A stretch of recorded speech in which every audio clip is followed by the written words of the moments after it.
Kapan kita baru akan mengetahui status kita? Beriman ataukah kafir? Kalau kita paham tentang konsepnya Allah tentang hidup di dunia ini adalah berupa ujian. Siapapun YG masih mengalami ujian hidup di dunia, belum tahu status hasilnya.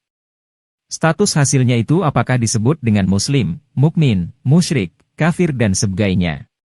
Status hasil kita baru akan mengetahuinya nanti setelah mati dan hanya dia yang mengetahui, orang lain tidak diberitahu.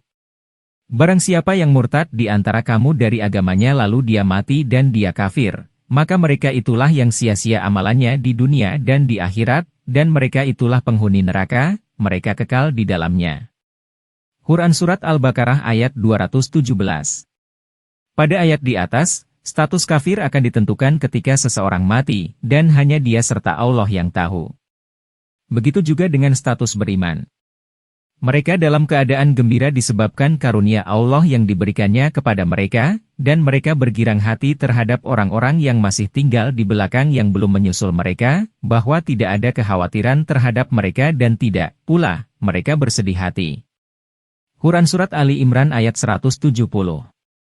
Kondisi di mana tidak sedikit pun kekhawatiran dan tidak sedikit pun bersedih hati, itu bukan selama hidup di dunia tapi itu hanya ada di kehidupan surga, di akhirat nanti, dan hanya orang yang beriman yang bisa masuk ke dalam surga.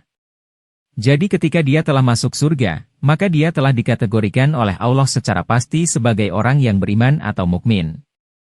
Karena itu, jika ada yang berani mengklaim selama masih hidup di dunia ini sebagai orang yang beriman, seolah udah dijamin masuk surga, maka mati saja dulu untuk membuktikan klaimnya, apakah benar?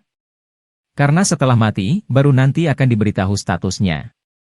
Katakanlah, jika kamu menganggap bahwa kampung akhirat, surga, itu khusus untukmu di sisi Allah, bukan untuk orang lain, maka inginilah kematianmu, jika kamu memang benar. Quran Surat Al-Baqarah ayat 94. Demikian, juga doanya dari Nabi Sulaiman yang beliau sangat mengerti tentang kapan akan digolongkan sebagai muslim, yaitu ketika beliau sudah sempurna ujian hidupnya di dunia atau wafat. Ya Tuhanku, sesungguhnya Engkau telah menganugerahkan kepadaku sebahagian kerajaan dan telah mengajarkan kepadaku sebahagian tabir mimpi. Ya Tuhan, pencipta langit dan bumi. Engkaulah pelindungku di dunia dan di akhirat, wafatkanlah aku dalam keadaan muslim dan gabungkanlah aku dengan syolihin, orang-orang yang soleh. Quran Surat Yusuf, 12, ayat 101. Oleh karena itu di dunia ini setiap diri manusia siapapun masih statusnya berubah-ubah, sesuai dengan namanya insan yang cenderung dinamis berubah-ubah. Dan status keberimanan kita masih sekedar pengakuan dari kita sendiri, padahal Allah belum memberitahunya tentang status sebenarnya kepada kita, karena Dia masih memberi kesempatan kita untuk menuju status muslim atau mukmin. Jadi jangan mendahului Allah tentang status diri kita apakah beriman atau kafir. Sebelumnya juga sudah dibahas tentang bahwa bukan hanya orang mengaku beragama Islam saja yang Allah kategorikan sebagai orang yang beriman.